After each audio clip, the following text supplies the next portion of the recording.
Welcome to the video on intrinsic and extrinsic semiconductors. As we have discussed in the previous videos, we have seen what is meant by the different types of bonds available in this solid, such as ionic, covalent and metallic bond.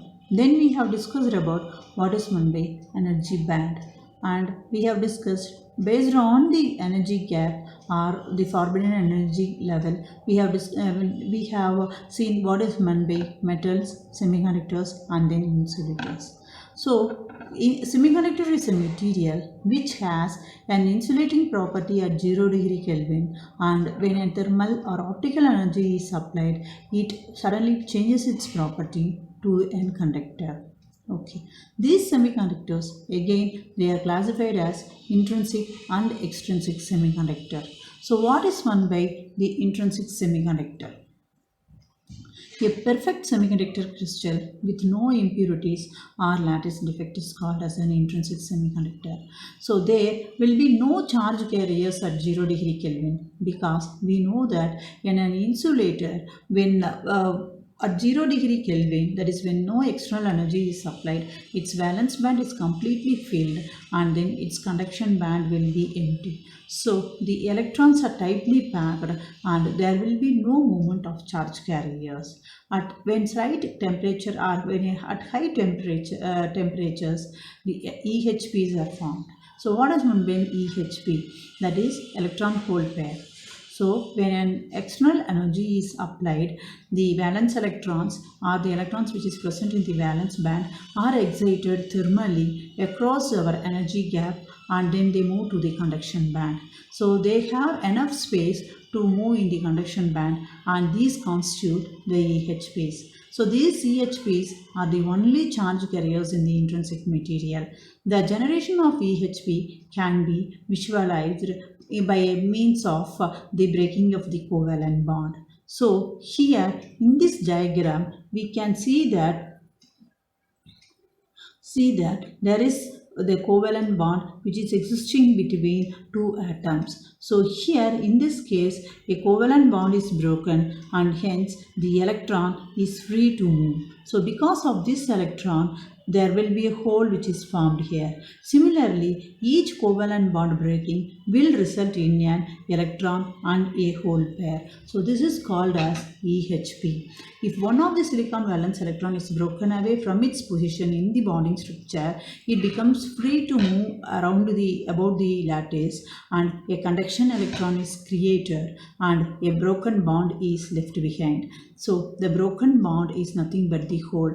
The energy required to break the bond is the band gap energy, EG. Since the electrons and the holes are created in pairs, the conduction band electron concentration N is equal to the concentration of the holes in the valence band. That is, the number of electrons per centimeter cube in the crystal will be equal to the number of the holes which is present in the crystal per centimeter cube. Each of this intrinsic carrier concentration is commonly referred to as N suffix I. So, thus for an intrinsic material, we know that N is equal to P is equal to Ni. Now, at the given temperature, there is certain concentration of EHPs, Ni. Obviously, in a steady state carrier concentration is maintained, there must be recombination of EHPs at the same rate at which it is generated. So, the recombination is given here by the G suffix I. Recombination occurs when an electron in the conduction band makes a transition to the empty state in the valence band. That is, the reverse process happens. So in reverse process, the electrons which are freely moving, that is which is in the conduction band, will move or it will try to occupy the hole which is present in the valence band, and hence at equilibrium our Ri will be equal to Ja. So here we can say that the recombination and the generation process are temperature dependent. For example, if G of T, that is the generation rate, increases when the temperature is raised, a new carrier concentration Ni is established such that the higher recombination rate just balances the generation. So to the tune N is equal to P is equal to Ni is the equilibrium state of an intrinsic semiconductor. So we will see what is meant by an extrinsic semiconductor.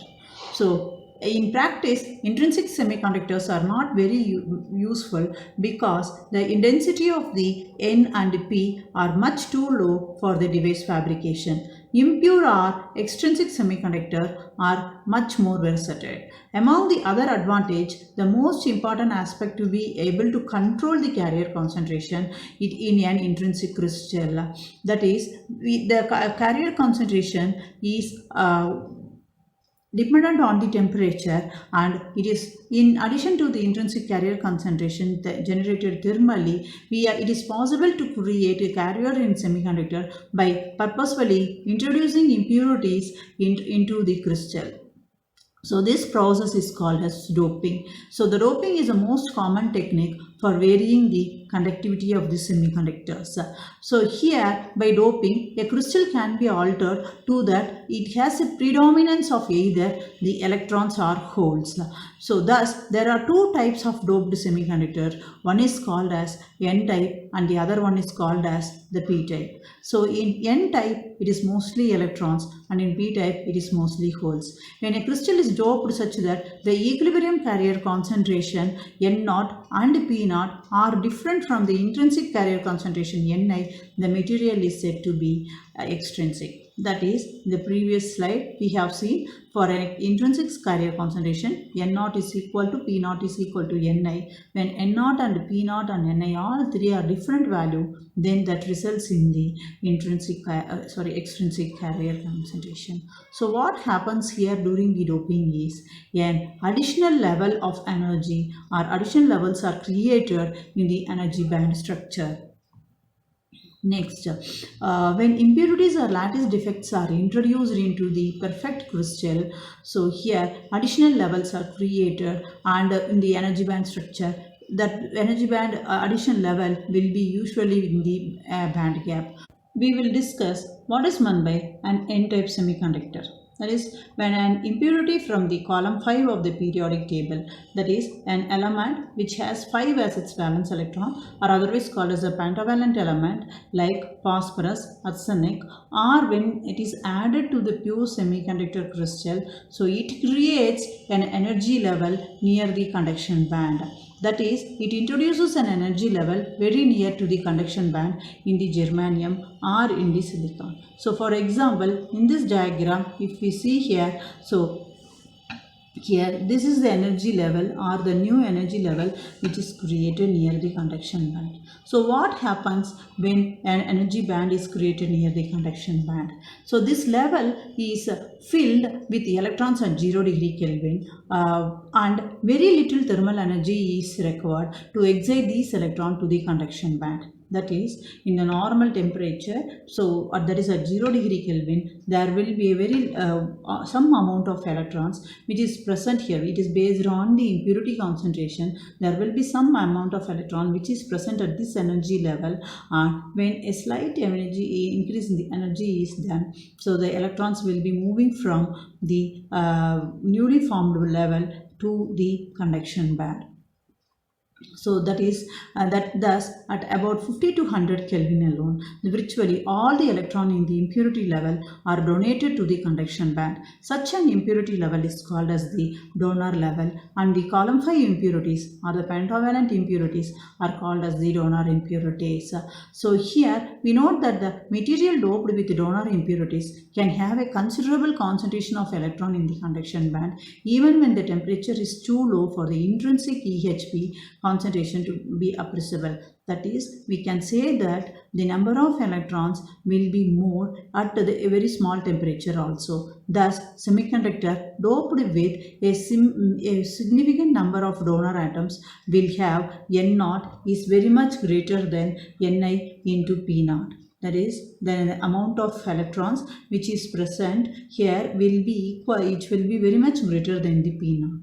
So here this results in the N-type material. So the next, when we go to the P-type semiconductor material,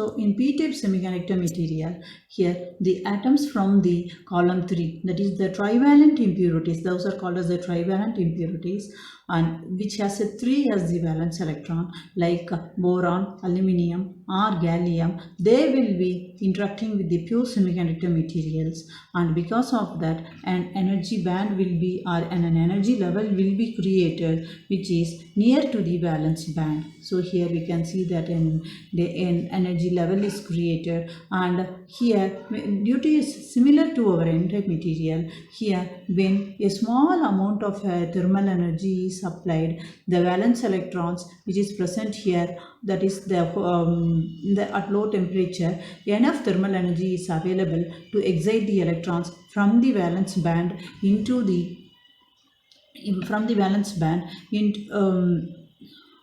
into the impurity level, leaving behind the holes in the valence band. This is called as an acceptor level, and the column 3 impurities are acceptor impurities, and the material is called as an p-type material.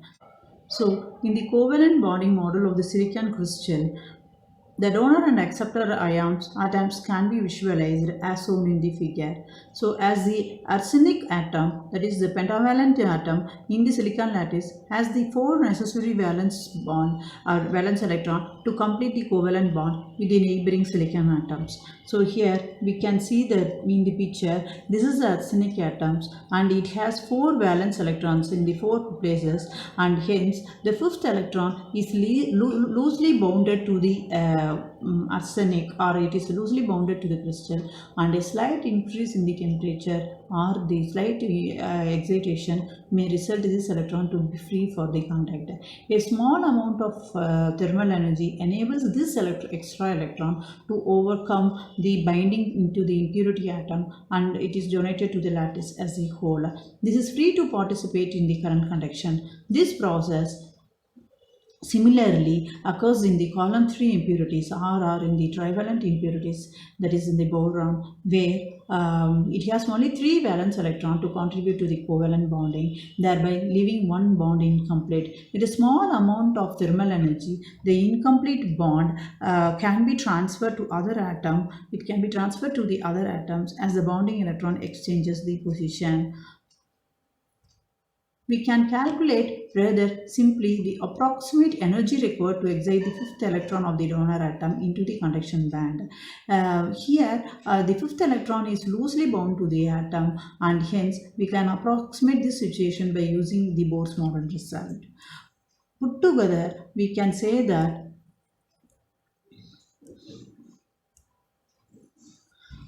for a p-type semiconductor, the hole is the dominant carrier and it is called as the majority carrier, and the electron in the p-type semiconductor is called as the minority carrier. Similarly, in an n-type semiconductor, the electron is the dominant carrier. It is called as a majority carrier, and the holes in the n-type semiconductor is called as the minority carrier.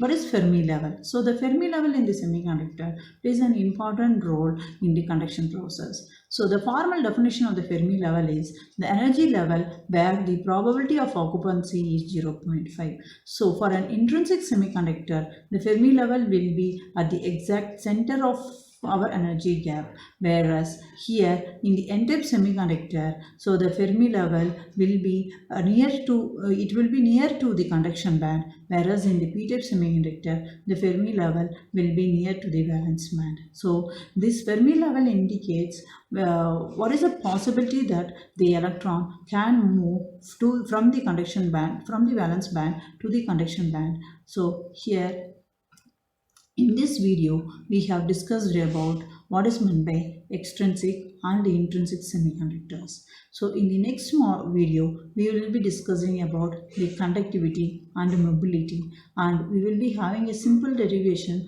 or we will be deriving a formula for the mobility and the conductivity in a semiconductor material.